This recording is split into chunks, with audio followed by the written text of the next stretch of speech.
I'm not gonna beat around the bush. This has been the worst episode so far. It's just, my god, it's so boring. Sitting around watching it the first time was boring, and sitting down to watch it a second time to write this review was even more boring. So we left off last time, ready for a fight. Oh boy, this'll be great, won't it? Oh, but wait. First, we gotta stand around and chit-chat some more. To be fair, this dialogue is important. Blake confronts Weiss on her hatred of Faunus, and Weiss lets it slip that she thinks Ruby and Yang are precious to her. And now finally, the battle is on! Weiss does an ice move, Blake shoots some bullets, and then Weiss stands there and does literally nothing as Blake slowly runs off screen. Look, she ran away! No duh. It's not like Blake slipped past Weiss. Weiss just took a page out of Tyrion's book and sat around doing nothing while their opponents slowly passed them by. Anyways, looks like Weiss is getting ready for the battle when we swap over to Ruby, entering this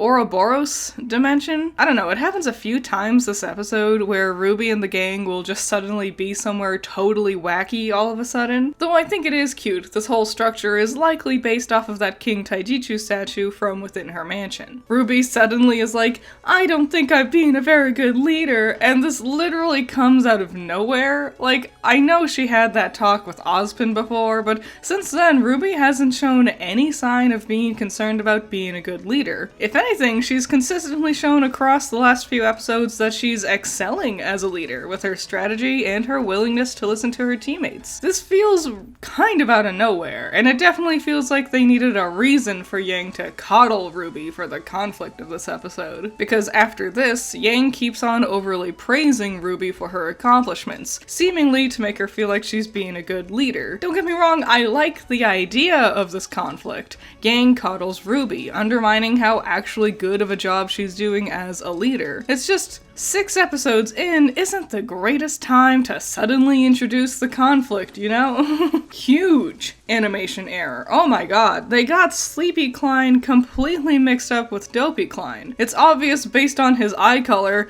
but also his nose shape, his mustache shape, and the lack of eyelids. And I know they're both doors, but how in the hell can you get such a big mix-up like this? No one noticed in all of the animation department that it's two completely different characters. I would have at least understood if it was like the design of Dopey Klein, but they colored in his eyes purple because they still think it's Sleepy Klein.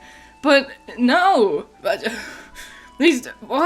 Rad. This chess piece helps move them forward. Let's all hope nothing bad happens to it. Okay, cool. We're teasing another fight now. Grumpy Klein versus the sisters. Here we go! Wait, actually, we gotta get back to that first fight we teased with Blake versus Weiss. Only, except for a real fight, we'll just have Blake dodge a few bullets and then we'll stand around and talk even more. Negative Weiss spends so much time waxing poetics that Blake could have easily just nailed her with a bullet by now. At this rate, I'm starting to miss original Ruby's habit of having characters carry on full conversations while they fight. Yeah, it detracts from both their combat and the impact of their dialogue, but hell, at least the characters would be fucking moving. Finally, 5 minutes into the episode and the fighting finally starts. If you're going to sell your show as an action anime, you'd think delivering on the action would be a bigger priority. So Blake uses 2 of her coins to make dummies, and spoiler alert, she'll use the last of her coins to make another decoy later. And I think it's kind of dumb that in the last episode, Blake specifically went out of her way to show the others that she doesn't need to waste coins on decoys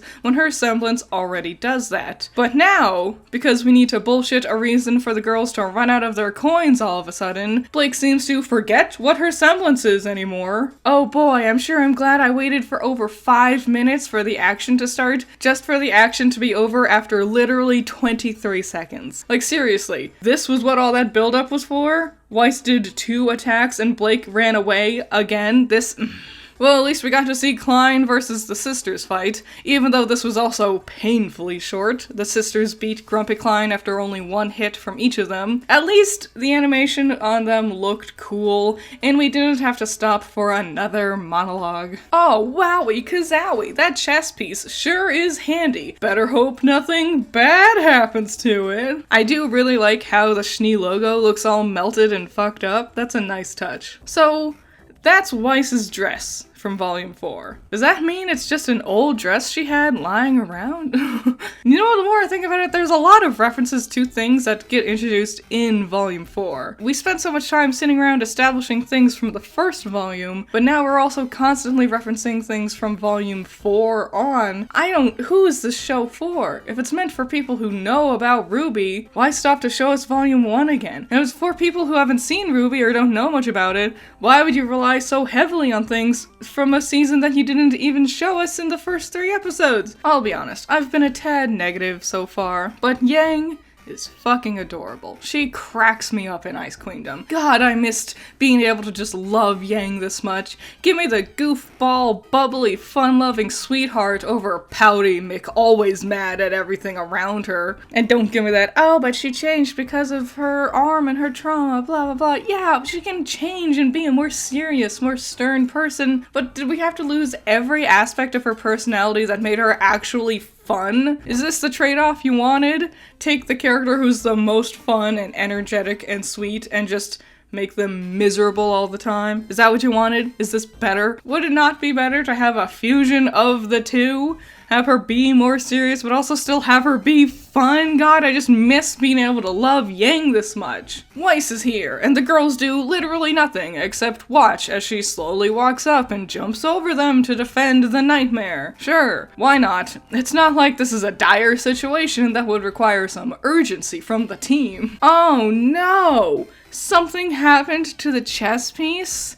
I never saw that coming! Oh, does it look like we're squaring up for another fight? Nope, we're waxing poetics again. Does seeing Weiss angrily scowl around still impress you? Because personally, I'm getting a little bit tired of it by now. Like, I get it. She's imposing. She's evil here. Move on. I don't need to see her slowly stalking forward again. White Rose shippers are definitely gonna have a field day with the whole "you're precious to me" thing. Ship the characters if you want, I don't care, but I just ask that you understand that friends can also see each other as being precious.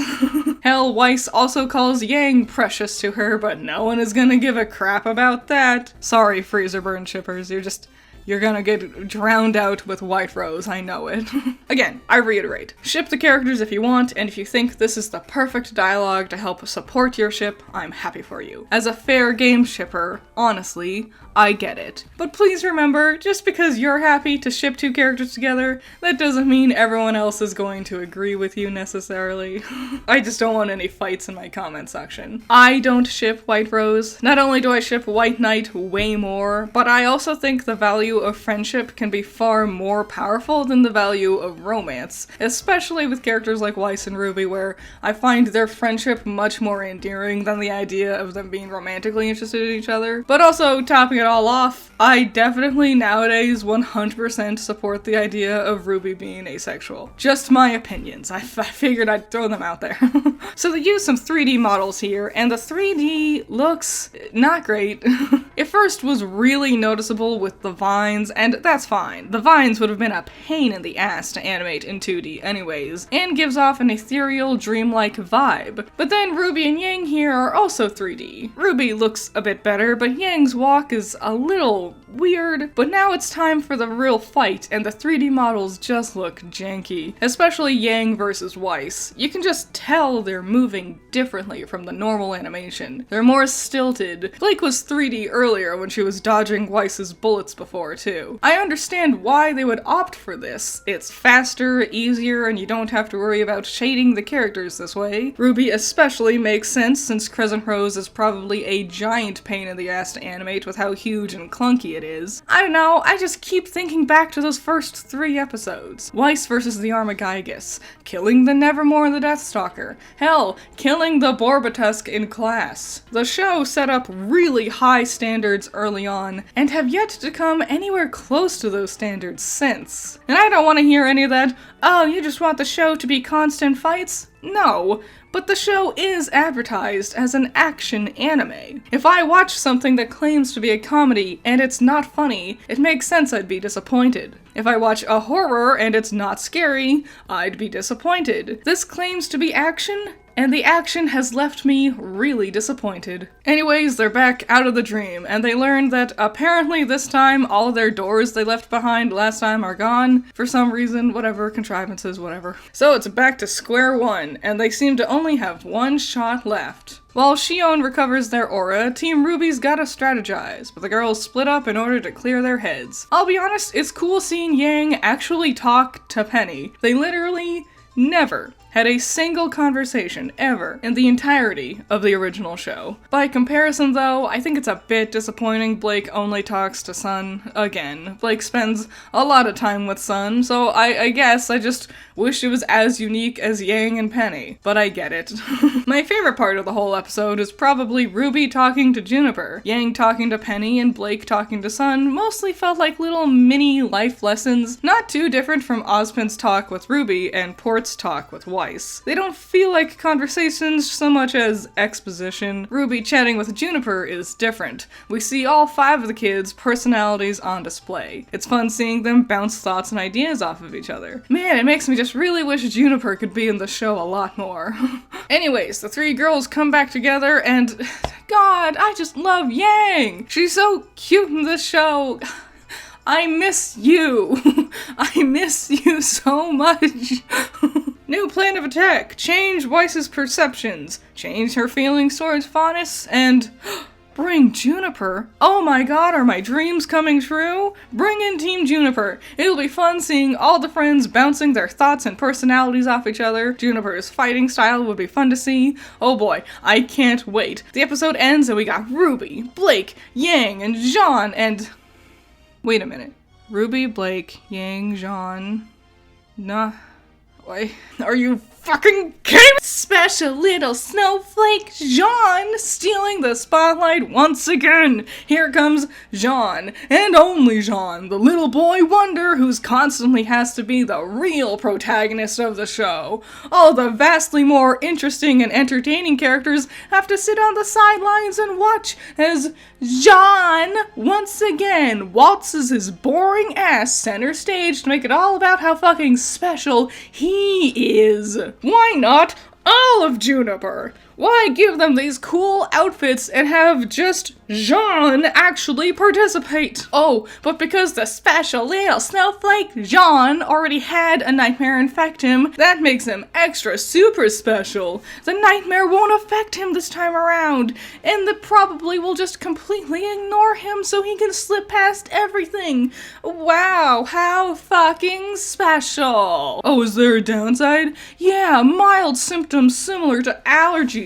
Gah. There's a risk he might die. Oh, but we all fucking know he won't. Weiss can't even be the one to actually be in duress in her own special little side project. Jean is gonna end up being the one everyone's gonna shit themselves over because the special little super special Jean might get hurt. You know how it's gonna happen. They'll save Weiss and then they'll be like, but is Jean okay? Ugh. The only thing I can hope for is that the rest of Juniper get the chance to hop into the dream world too. But I fucking doubt it. There's 6 episodes left, so I guess maybe they could, but I'm not gonna hold my breath. Without a doubt, this is the worst episode so far. All of the fighting scenes they continually built up to were all disappointing. They were short or ugly looking, the characters stood around doing nothing a lot of the time, or made decisions that felt more contrived than anything else. The majority of the episode is everyone sitting around talking. It's not even like last episode where their conversations were fun and entertaining, highlighting their unique personalities. Here, everyone feels stuck on repeat. RWBY's sad she doesn't know what Weiss wants. Yang is coddling RWBY. Blake is upset about Weiss's racism. Everyone feels like a broken record, and by the halfway point of the story, I guess I just expected more. And now I'm not even really looking forward to the next episode because of Jean. I like Jean as a character. I really do. But I also like Nora, and Ren, and Pyrrha, bending over backwards to make scaredy crybaby special little princess Jean a pivotal element to saving Weiss feels so contrived. And I hate saying Jean is a self-insert, because I think that is really shitty and scummy to say, because I don't think it's true. But this?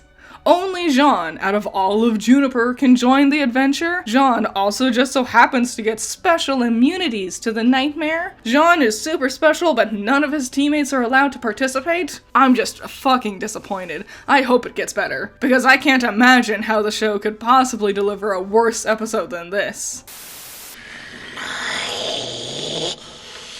Precious!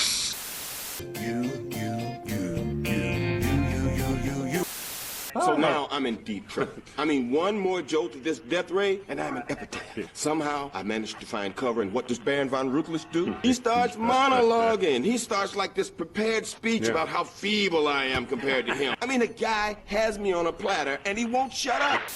Shout out to my $10 patrons. You're all amazing. Nako, James Dodds, Cool Duck, Andrew, Ramiel, Valhalla Knight, Chamomile, Classy Critic, Noah Perkins, Sunny Shy, Azoth, Great Bar, Pentamenta, Jake, Amber, Hype Man, Zero to Hero, Keithan, Isaiah, Joseph, Scaring Crows, Danny Boy, Mary, Messiah Complex, Jacob, Renji, and Varus. So yeah, let me know, did you like this episode? God, if you did, I'm happy for you. I really hope you like this episode. If you did or didn't, tell me your thoughts and opinions in the comments below.